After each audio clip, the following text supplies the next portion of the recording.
Berlin, November 1916. You are a mother of three. Your government told you the war would be over by Christmas. It is now the second Christmas. The British naval blockade has cut off food imports. The potato harvest failed, not because of the weather, but because the army took all the copper for shell casings. Without copper, there is no fungicide. Without fungicide, the blight ate the crop. Your ration card entitles you to 1,000 calories a day. Your children need 2,000.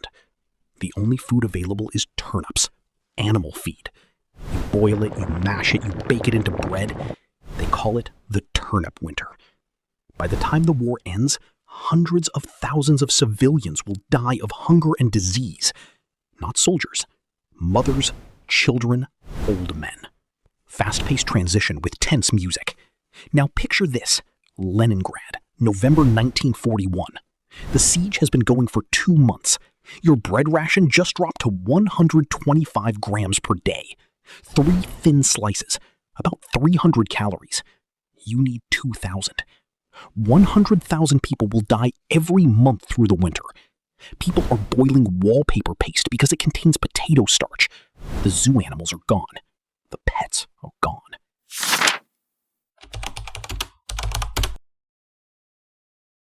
Beirut, August 4th, 2020. A warehouse explodes at the port, destroying the country's only major grain silos.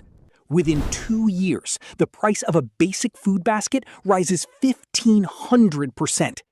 85% of Lebanese cannot afford food. It is the same pattern every time.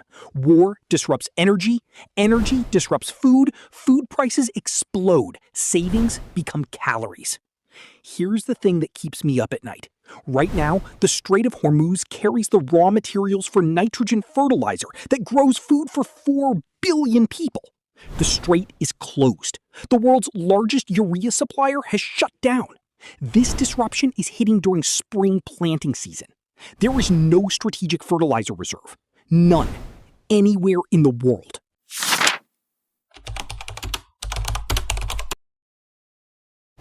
By the end of this video, you will know exactly how war turns into famine, the mathematical chain that repeats throughout history, and the 5 strategies that kept families fed when the system broke. If you're realizing that nobody taught you this in school, hit that subscribe button. This channel is financial forensics. I show you the autopsies of history so you can see the patterns before they repeat. Now, let's look at the chain. Disclaimer, this is history, not financial advice.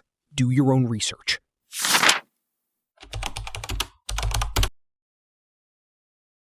Every war-caused famine follows 5 links. Break any one, and the food stops. War disrupts energy. Energy disrupts agriculture. Agriculture disrupts transport. Transport disrupts distribution. Prices explode, and savings become calories. Germany 1916, Leningrad 1941, Yemen 2015.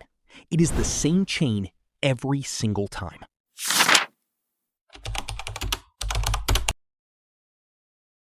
Number 1. Productive land. In every documented food crisis, the people who owned land that grew food survived. The people who depended on supply chains did not. In World War I Germany, rural families with gardens ate. Urban families starved. Farmland is the only asset that cannot be devalued by inflation or destroyed by currency collapse. Number 2. Stored food. By 1944, 75% of American housewives canned food at home. Victory Gardens produced 40% of all fresh vegetables in the U.S. They built a buffer. COVID-19 was a demand shock, everyone buying at once. An energy crisis is a supply shock. The trucks never arrive. A demand shock empties shelves for days. A supply shock empties them for weeks. You need a 3-month minimum buffer. Number 3. Community networks. In Leningrad, the survivors weren't the strongest. They were the connected ones. Shared kitchens, neighbors pooling rations. The lone survivalist dies. The connected community survives. Your neighbor is not your competitor. They are your insurance policy.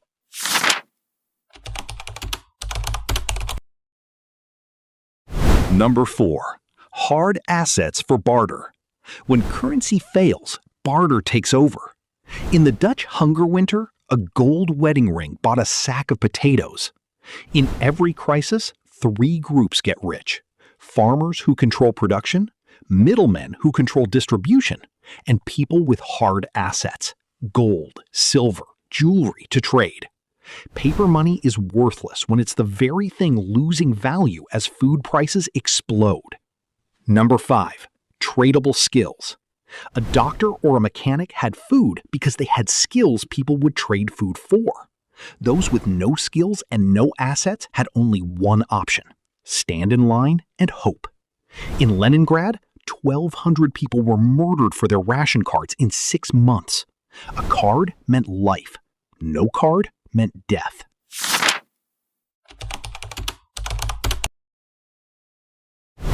Yemen proved the chain works exactly as predicted. The blockade restricted fuel and food. The result? The food existed. It sat in the markets. But people couldn't afford it. That is the cruelest form of famine. Full shelves you cannot reach. The same chain is forming again. The Strait of Hormuz is closed. Fertilizer shipments have stopped. The effects won't show up tomorrow. They will show up at harvest. Our system is designed for efficiency, not resilience. It works perfectly. Until it doesn't.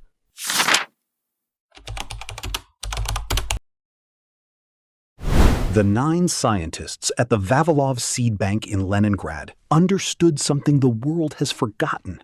They starved to death, surrounded by thousands of edible seeds: rice, wheat, corn, refusing to eat them.